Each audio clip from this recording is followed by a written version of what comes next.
Graças a Deus. Queridos, recebe a paz do Senhor Jesus. Que maravilha. Aproveitando que você está em paz e de pé, por favor, Bíblia aberta no livro do Apocalipse, capítulo de número 1. Por favor, localize.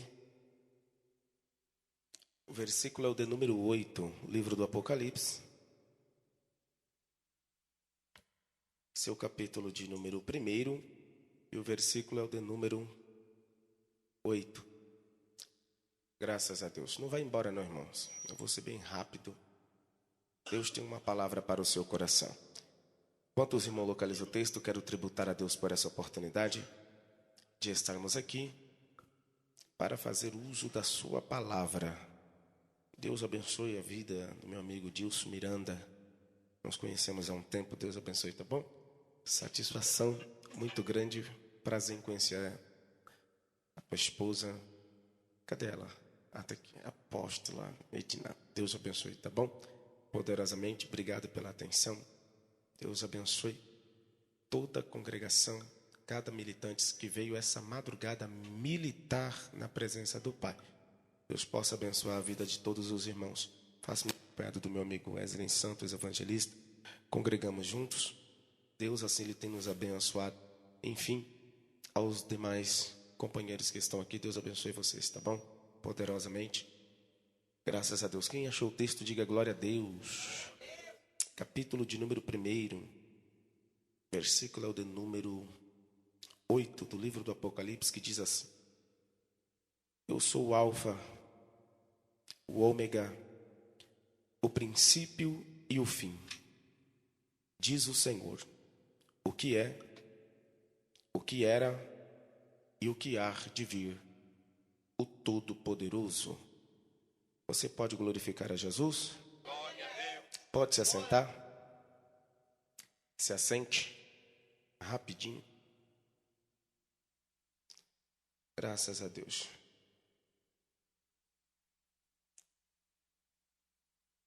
Queridos, estamos diante de um texto bem conhecido da amada igreja e, na verdade, pouco pregado.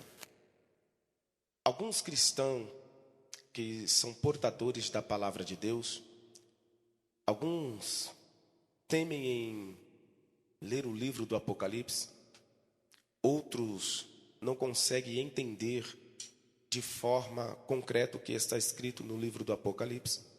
Alguns acreditam que é o fim, o que de fato não é o fim. O livro do Apocalipse é apenas, de fato, o começo de uma nova história. Quando nós olhamos para esse texto, nós vemos que um homem cujo nome é João, um dos discípulos de Cristo Jesus, foi autor deste livro.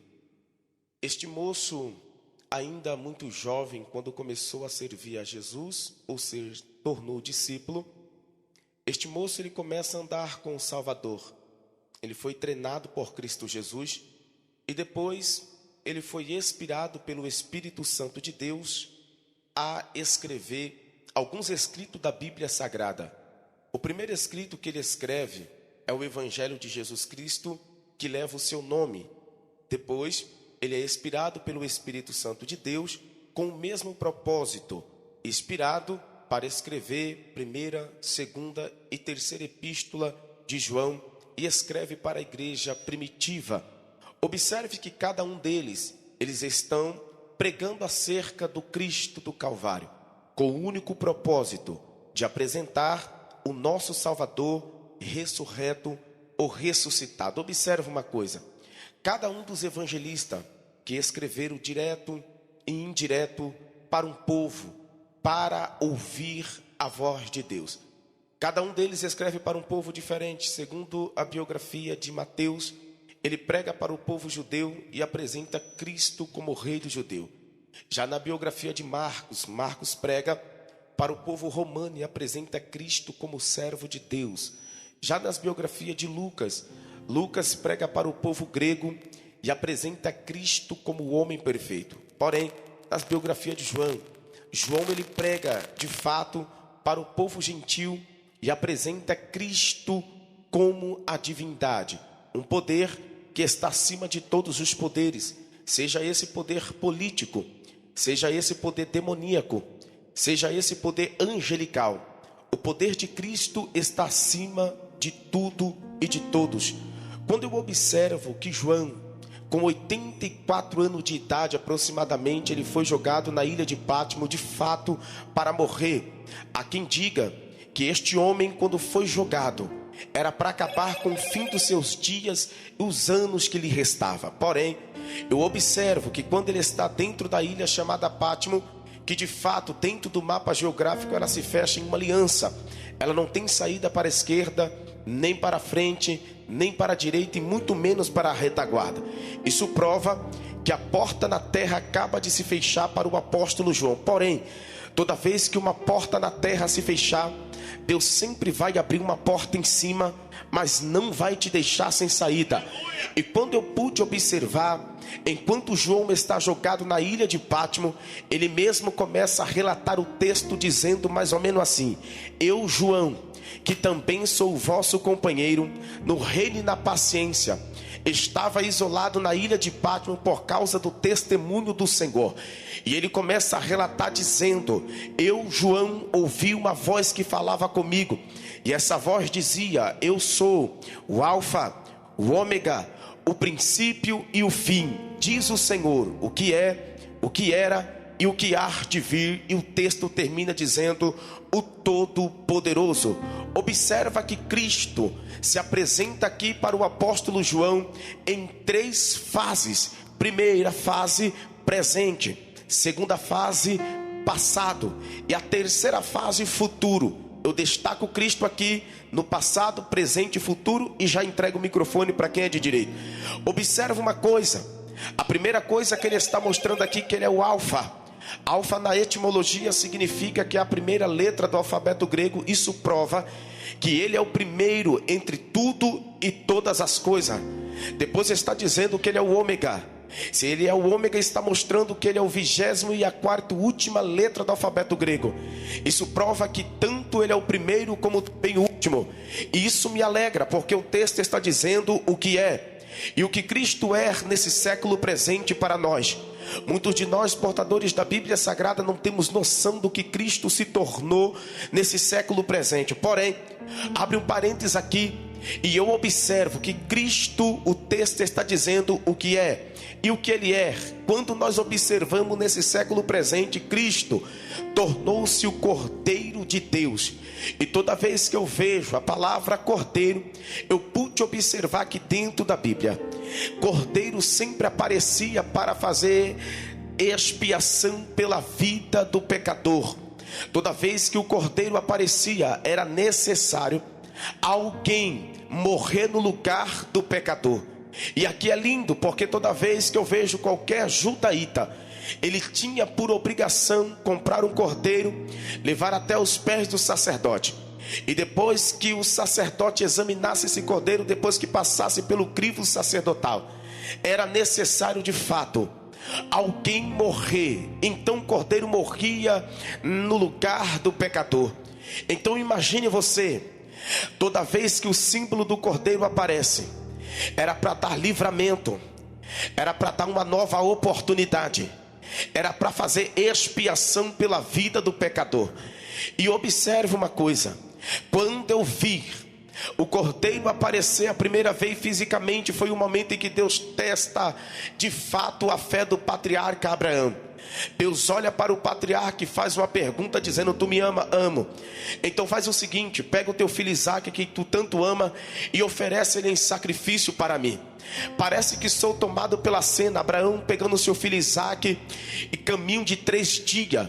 E quando chega no monte, perto do monte Moriá, a história conta que o fogo já está preparado, o cutelo também está preparado. Ele pega o fogo e começa a subir, mas está faltando uma coisa. E Isaque vai perceber isso. Isaque faz a pergunta que não quer calar: pai, Aqui está o fogo, papai. Aqui também está o cutelo, mas onde é que está o cordeiro para o sacrifício? Sou visto pela cena, Abraão tocando no ombro do rapaz e dizendo: meu filho, Deus proverá para si o cordeiro. Olha que interessante, enquanto ele sobe para o monte, e o texto diz que Isaac já está posto em cima do altar para ser entregue como sacrifício. Porém aqui nós observamos que enquanto Abraão ia matar o menino, o anjo bradou do céu e gritou aos ouvidos dele dizendo: Abraão, não faça mal algum ao menino, porque agora eu sei que tu teme ao Senhor. E quando Abraão olha para o lado, quem foi que apareceu? O cordeiro. E aqui nós imaginamos que o palco que Satanás arquitetou, que achou que ia te envergonhar, é nesse mesmo palco que Deus decidiu descer com livramento e te dar uma nova oportunidade. Eu estou debaixo da autoridade de Deus nessa madrugada para liberar, que enquanto o adversário projetou que ia matar, eu tenho uma palavra para liberar. Essa é a madrugada que Deus decidiu bater com o seu martelo e dizer: tem livramento para tua casa, tem livramento para tua família, tem livramento para tua história. Eu sou o primeiro a acreditar que essa madrugada, enquanto nós estamos militando aqui, a mão de Deus está estendida sobre a tua casa, sobre o teu projeto, sobre a tua história. E se você acredita nisso, levante as suas mãos para cima, porque eu sou boca de Deus para essa madrugada. Enquanto Deus está mostrando que o cordeiro, enquanto ele aparece, tem livramento. Lembro muito bem do episódio em que Deus olha para Moisés na terra do Egito e diz: Moisés, eu vou passar meia-noite na terra do Egito e vou matar todos os primogênitos, para que não há praga de no meio de vós. Diga para o povo pegar o cordeiro, matar o cordeiro e passar o sangue do cordeiro nos umbrais das portas. E será que o anjo passando, não haverá praga de mortandade entre vós. E eu estou tomado pela cena.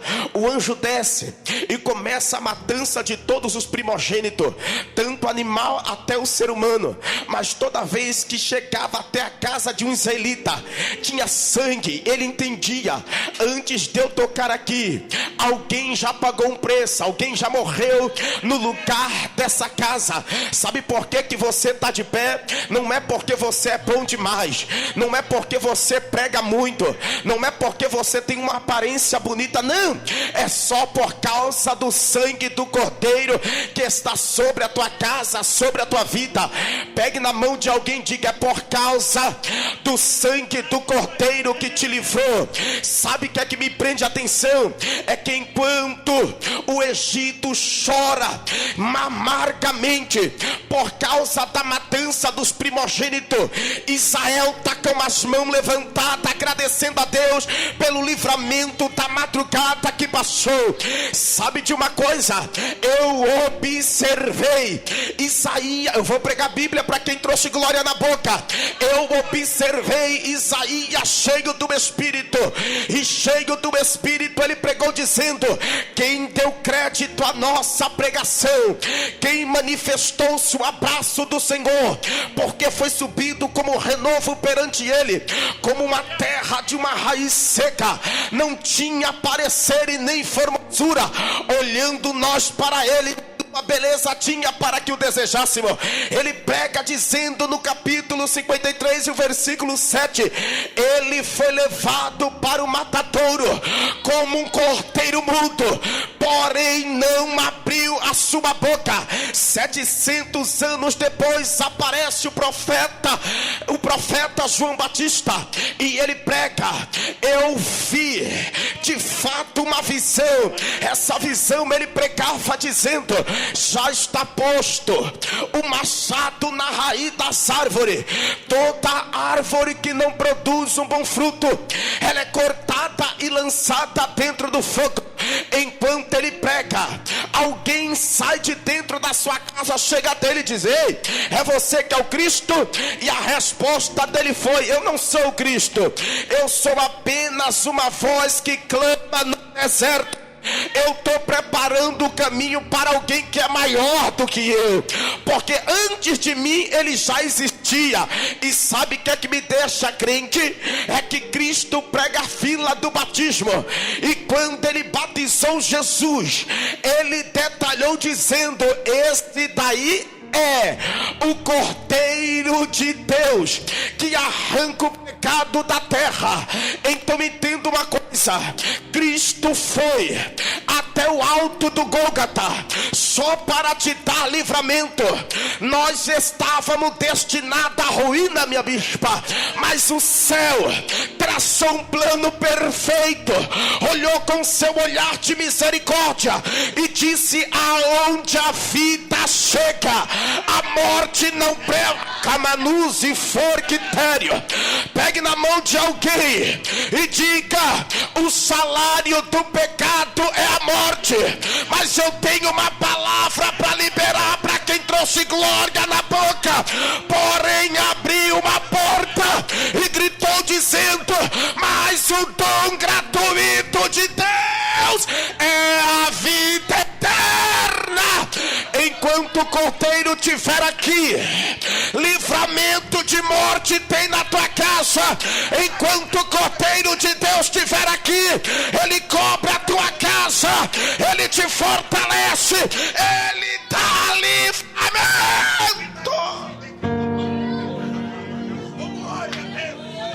Você pode pegar na mão de quem está do teu lado e diga: enquanto ele estiver aqui, praga nenhuma chegará até a tua tenda. É por isso que o salmista Davi abriu seu coração e gritou: ainda que eu andasse no vale da sombra da glória. Eu estou sentindo Jesus aqui. Quem é do glória, manda a glória para cima. Quem é da adoração, adore a ele. Quem é do línguas estranhas, fala em mistério. Porque quem veio no momento de adoração, você tem 5 segundos para levantar as suas mãos e glorificar a Jesus.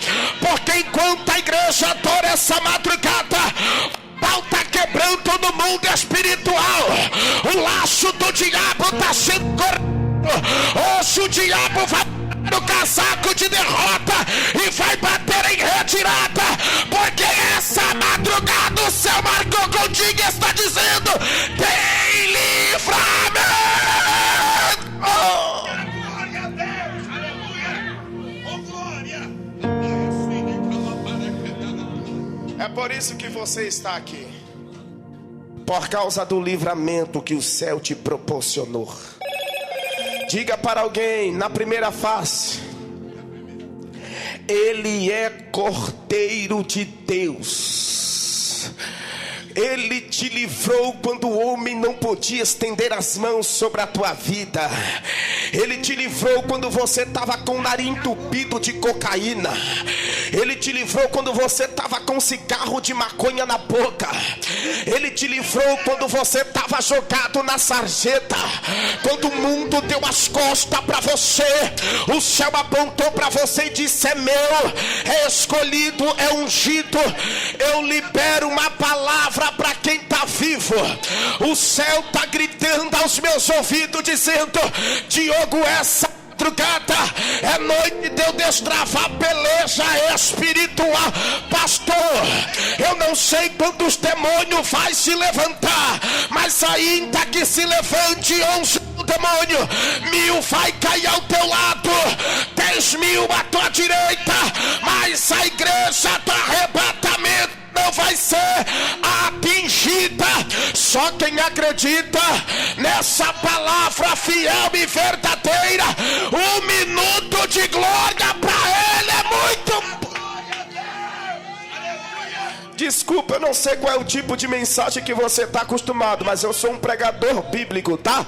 Então vamos para a Bíblia. Quando eu observo o segundo rosto de Cristo que aparece, o que é Cordeiro, mas o texto diz o que era passado e o que ele era. Exatamente, está escrito no Evangelho de Jesus, segundo escreveu João: no princípio era o Verbo, e o Verbo verbo estava com Deus. Versículo de número 14. E o verbo habitou entre nós, e nós vimos a sua glória, como a glória do unigênito junto ao Pai. Verbo significa palavra ou discurso.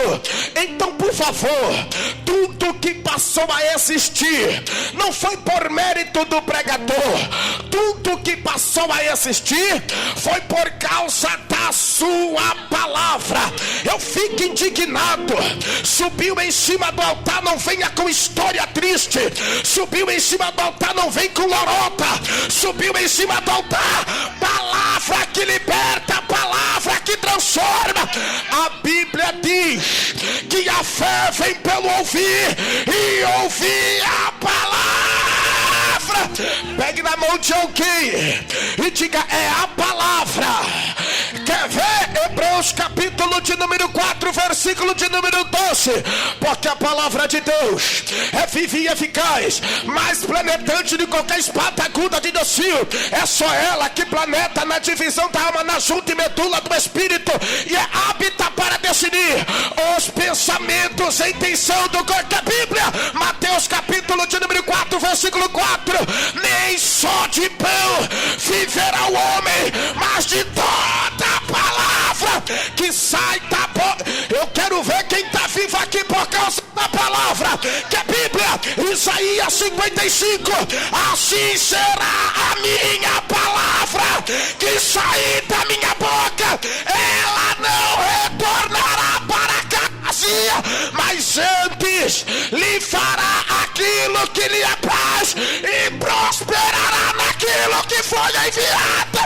Pegue na mão de alguém aí. Eu quero ver quem é de Bíblia, pastor Wesley. Quem é de Bíblia, pegue na mão de alguém e diga: é a palavra, é a palavra, é a palavra. Alguém pesca a madrugada toda e nada apanhou. Jesus disse: volta novamente. O que foi que ele falou? Eu tentei a madrugada toda e nada apanhei, mas sobre a tua palavra. Meu Deus do céu, não é por nada não, mas o pau está quebrando hoje. Hoje o diabo atende em retirada. Essas alturas, o tranca-rua já saiu da tua rua. Essas alturas, o mundo espiritual está se abrindo. A graça dele manifesta.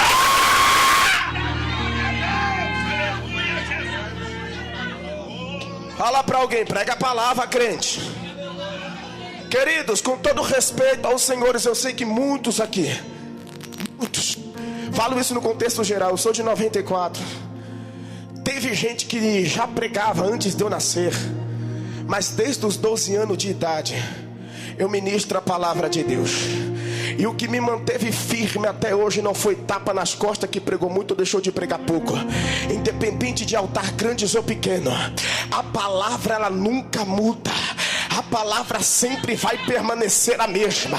O mesmo efeito que acontece com 1000 pessoas dentro de um culto, também acontece quando Cristo abriu a boca e disse: onde estiver 2 ou 3 reunidos em meu nome, ele...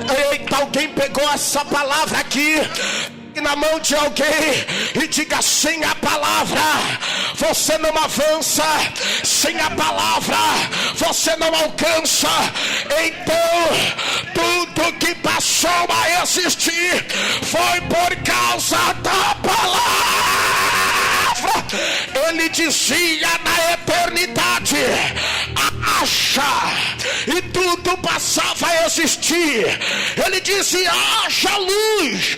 Aí o crente pensa que foi o sol que brilhou, só que o sol só foi criado no 5º dia. Ou seja, quando ele gritou haja luz, era o próprio Cristo manifestando a tua glória. Pegue na mão de alguém e diga: o sol é a plena reflexo daquilo que brilhou a eternidade. Sou zizilheiro de plantão, levante as suas mãos, abra a boca e vem no glória comigo essa madrugada. Recebe a autoridade agora.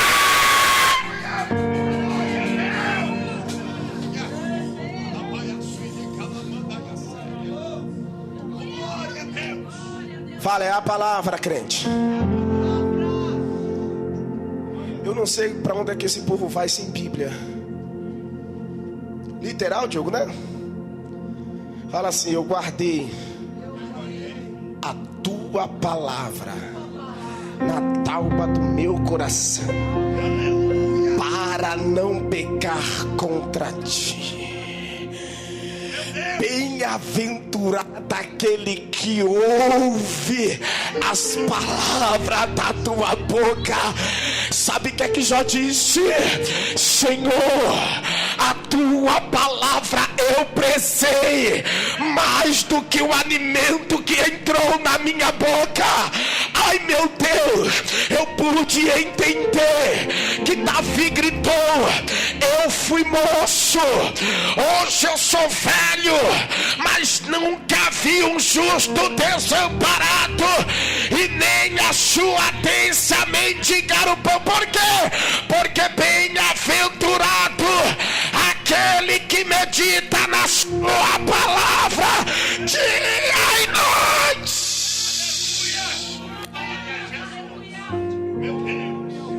Muito não vai entender o nível que Deus te vai elevar. E aí às vezes as pessoas vão olhar, bispo, o apóstolo, e nunca vai entender o nível que Deus te leva. É porque eu não firmei minhas raízes no telhado de ninguém. Eu firmei as minhas raízes e foi na sua palavra, na rocha que é Cristo. Fala para alguém: o que é o Cordeiro. Fala: o que era é a palavra. Porém, para nós encerrar, o texto diz: e o que há de vir. Fale: o que há de vir. Você está brincando dentro da igreja ou você está esperando que ele venha? Vamos lá. Eu prometo, eu encerro. Na última Santa Ceia, 18 horas antes da crucificação, Cristo está juntamente com seus discípulos e disse: muito tempo esperei por esse momento. Depois dele cear com o seu, ele invade o breu lá no Getsemane e ora. Enquanto ele ora, Jesus transpira grandes gotas de sangue. Depois dali ele vai parar no alto da cruz. 3 horas da tarde, agonizando em cima do seu próprio sangue. Depois de 3 horas, Cristo abriu a boca e disse: tetelestai, está consumado, está cumprido tudo e todas as coisas. A criação não suportou ver o Criador pendurado no madeiro. Logo o dia perdeu a sua luz. De repente a terra tremeu. Ouve-se túmulos vazios, ressuscitando corpos de santo. Só que entenda uma coisa: alguém está no pé da cruz. Diga João. João está debaixo de uma promessa, e a promessa foi: Pedro, o que importa para você que João viva até que ele veja eu voltar em minha glória? O que João viu foi um Cristo de carne e osso. Há quem diga que os teus cabelos eram desenhados em cascata, outros afirmam que os seus cabelos eram crespo. Não importa a forma que ele era, mas João viu um ser de carne e osso. Mas no alto do Gólgota ele vê o Salvador, totalmente desfigurado, com mais de 400 marcas no seu corpo, entregando o seu espírito. Mas ele tem uma promessa: eu não morro sem antes ver ele em glória. Pegue na mão de alguém e diga: a promessa ainda está de pé. Fala para alguém: a promessa ainda está de pé. É lá na ilha chamada porta Patmos, senhoras e senhores, que ele disse: e eu, João, ouvi uma voz que falava comigo. Ele disse: e quando eu virei para ver quem falava comigo, ele relata, eu vi 7 castiçais de ouro, e no meio dos 7 castiçais de ouro, um semelhante ao Filho do Homem. Ele relata o Senhor em glória, dizendo: os teus cabelos eram brancos como a neve, o seu rosto brilhava como o sol quando resplandece na tua glória, os teus olhos eram como chama de fogo, da tua boca sai uma espada aguda de 2 fios, os seus pés eram reluzentes como de latão que saíra da fornalha, e ele dizia: eu sou o Alfa, o Ômega, o princípio, olha lá, o princípio e o fim, diz o Senhor, o que é, o que era e o que há de vir, o Todo-Poderoso. Pegue na mão de alguém e diga: o que há de vir aí? Ele vem arrebatar uma igreja lavada e redimida pelo sangue do... Só os arrebatados aqui. Pegue na mão de alguém, porque Amós capítulo de número 3 diz: rugiu o leão, quem não temerá? Falou o Senhor Jeová, quem não profetizará? Deixa eu ver quem está se preparando para encontrar com o noivo. Abre a sua boca, 5 segundos de muita glória para Jesus renovar, para Jesus batizar. Só quem é da marcha grita dando glória. Fica de pé.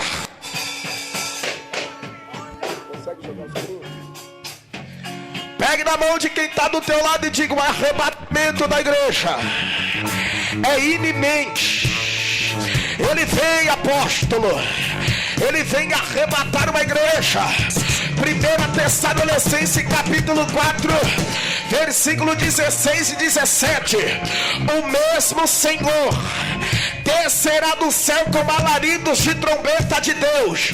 Os mortos que morrerem em Cristo ressuscitarão, e depois nós que ficamos vivos seremos arrebatados.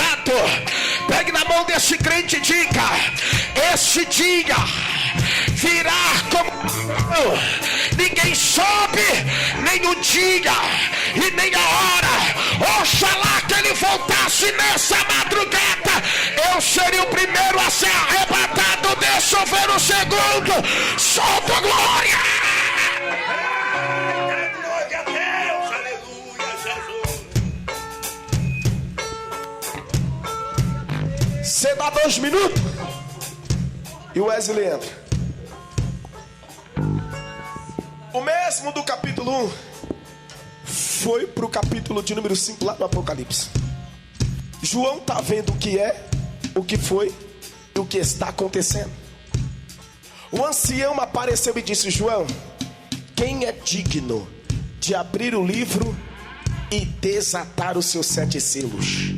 Olha o que o texto está escrito: que ninguém dentro do céu, nem na terra, nem debaixo da terra foi achado digno. Eu estou falando do céu. E sabe o que é que me espanta? É de saber de fato. A pergunta que eu fiz para Jesus: por que ele respondeu dizendo: sabe por que não foi achado ninguém digno? É porque Cristo havia descido do céu para a terra. Então há uma esperança. Quando olharam para a terra, não achou ninguém, e quando olharam debaixo da terra, também não achou ninguém. Mas o que é lindo é o livro de São 24. Está Davi gritou e disse: quem subirá ao santo monte do Senhor? Este ser tem que ter a característica, tem que ser limpo de mão, puro de coração. E de repente Cristo toca os seus pés na porta dos portões, nos portões do céu.